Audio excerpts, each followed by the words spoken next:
of Instruction at the University of Texas Department of Computer Science. And in this presentation, I am going to demonstrate the extraction of email data and interpretation of email data from a real-life data set called Enron dataset by using a freely available forensics email acquisition tool called 8-4Mail. So the data set that I'm going to use for this demonstration is called Enron dataset. This actually belongs to Enron corpus, which is a database of over 600,000 emails that were generated by 158 employees of the Enron company. Enron company was a company that was established in Houston area that was active in energy, commodities, and services fields very successfully in its time. And unfortunately, this company itself ended up with the most notorious accounting fraud of its time in 2001, called Enron scandal. And the company ended up filing for bankruptcy that lost all of its $63.4 billion assets, unfortunately. So, pertaining to this scandal, the Enron data, which contained the email communication of its employees back then, 600,000 emails altogether, now is accessible. And in this experimental demonstration, we are going to work on this data set, and we will extract some email communication for some specific employees so as to extract any clandestine rogue activities that could have been handled as part of the company itself. So as for the email acquisition and analysis tool, forensics tool, we are going to use 8-4Mail forensics tool.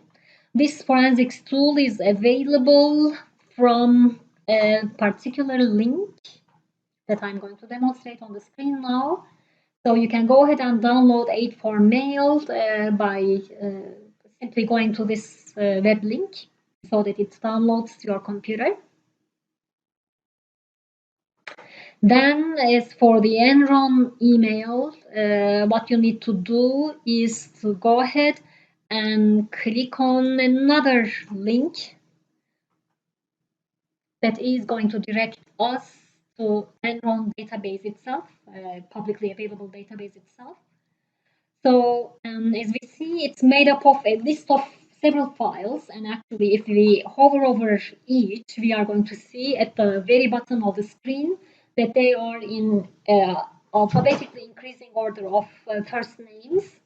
So I will arbitrarily select one file belonging to those employees. I will click on file 82, which belongs to an employee named Mark Witt in the organization.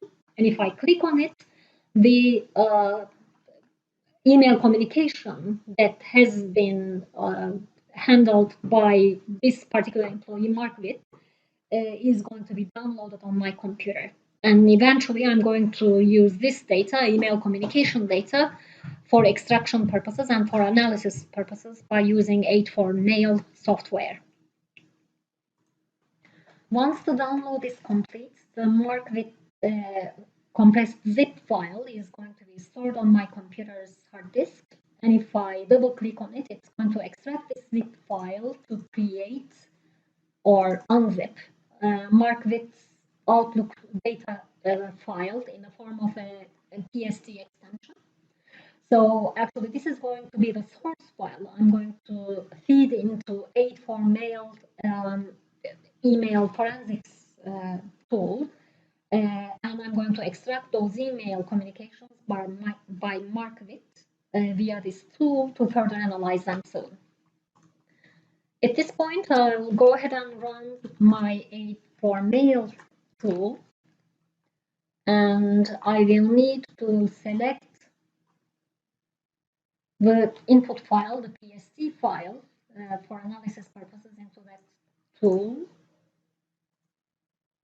And Markowitz files are here. I go ahead and select them. And I click next. So at this point, there are multiple formats apparently, target formats that could be generated by 8-for-mail analysis tool itself. And among those, I am going to choose Adobe PDF file format, which actually is a wonderful format for me to be able to analyze in a very structured way. Because all in all, what this format is going to do is to bring together multiple email communications by this particular employee in a very structured way, so that I can see them in a very readable, organized way, and I can very easily locate any particular communication at a particular date, together with some attachments, as I'm going to see further soon. So I click on next. And I need to provide a target location, so is to provide a destination for this Adobe PDF format file to be created. And then I give a name to the file. I say it's marked with exported mail PDF file. And I go ahead and click on next and go ahead and start the extraction. This process is going to take a while. So it's going to basically look into Markowitz communications and try to generate this organized, structured PDF file out of those communications. And once this extraction process is complete, I see that 728 messages belonging to Markowitz have been analyzed and processed, and apparently they have been stored in the PDF file that I have provided with an extension already inside the 8-for-mail tool. So whenever I open this file, I see that, as I just mentioned, in a very structured way, all the communications of Markowitz with other people, not necessarily Enron employees, by the way, as I am going to see very soon. Apparently, he was exploiting this email account of himself at Enron for personal email communications as well. So they are listed in a very organized way so that I can easily read them. I can easily extract some detailed information about the subject, about the date, destination fields, as well as attachment fields, if any. And this screen shows where this extracted PDF file has been stored on my computer. And now, in this pile of email communications belonging to Markowitz, we can go ahead and start making some inquiries. For example, we can search for a particular email message that was sent at a particular date and time. Let's imagine that we are looking for an email message that was sent on November 27, 2001 at 4:11 p.m. So the easiest way to seek this information is maybe to use the time as the parameter, because it's hardly likely that the exact time together with the seconds is going to repeat itself in those piles of email communications. So if I search for that, I'm going to see that this message was sent from our person of interest, Markowitz, to Gregory Sharp about Tim Miller's phone number, whoever he could be. And now a demonstration of an email attachment file. And for me to demonstrate this, let's focus on another email message that I'm going to locate now.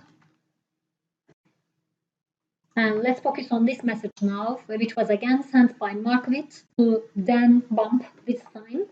And please see the attachment information that this is a file, document file called independent credit amd.doc. And if we are curious about accessing to that particular file, what we can do is to rerun the 8-for-mail email extraction tool this time with another output format, which is going to be extract email attachments format. So let's go ahead and run the tool again.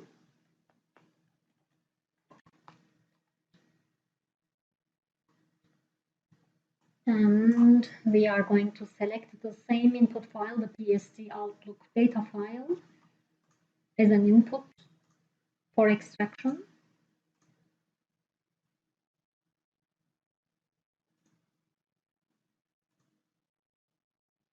And as for the output format, we are going to select the extract email attachments format. So if I go ahead and click on this again, I should be providing a new output file destination as well as a file name. And if I go ahead and click on next, it's going to start the extraction accordingly.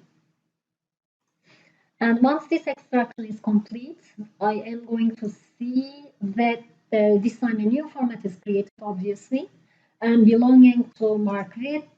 Those folders are automatically generated as part of the output format. And if I click on each one of them, I'll see that all the communication in an organized way, along with its attachments, are provided here. Remember, in the original extraction, I have already discovered the fact that this was a message that was sent by Margaret to Dan Bump. So it will be under sent emails.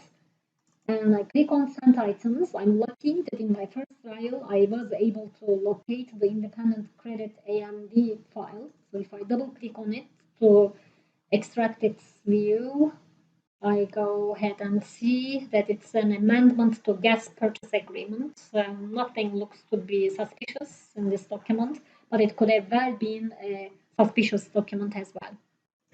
The last thing I would like to demonstrate here is about some suspicions about Margaret or any other employee of Enron company about any wrongdoing, whether they are involved in any wrongdoing or participated in this accounting fraud or not, or anything else. So our concentration again is this particular employee named Mark Witz, and for him, what we can do is among these 728 extracted emails. By the way, if you scroll through those pages, you will see that mails are so well organized that this is a summarization belonging to mail number 1. So it looks to be non-suspicious, so everything looks to be okay. But if I go further, I will start detecting some rogue activities. For example, if I go to mail number 20, I see that this particular employee himself is exploiting his company email account for making some personal purchases from a particular retailer, Sierra Trading Posts. So in this email, we see lots of unrelated, non-business oriented communication that is taking place, which shouldn't happen. This is kind of an innocent aspect as compared to what is coming next. So when I go to another email, say email number 35, actually I should include the number sign as well.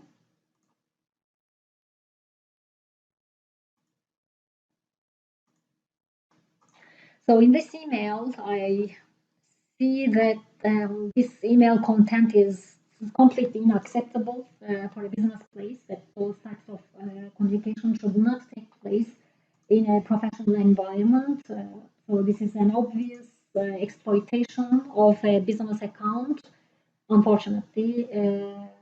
And all the evidence is here that even with the help of a freely available tool, we were able to discover those, and these are unacceptable, really. So this is all I wanted to say about the Aid4Mail tool, as well as the Enron dataset. I hope this session was useful, and thank you very much for listening. And I'll be happy to answer any questions you might have. My affiliation again is University of Texas at Dallas, Department of Computer Science, and let me display my personal information. So this is my contact information, and I'll be happy to help you with any questions that you might have. Thank you.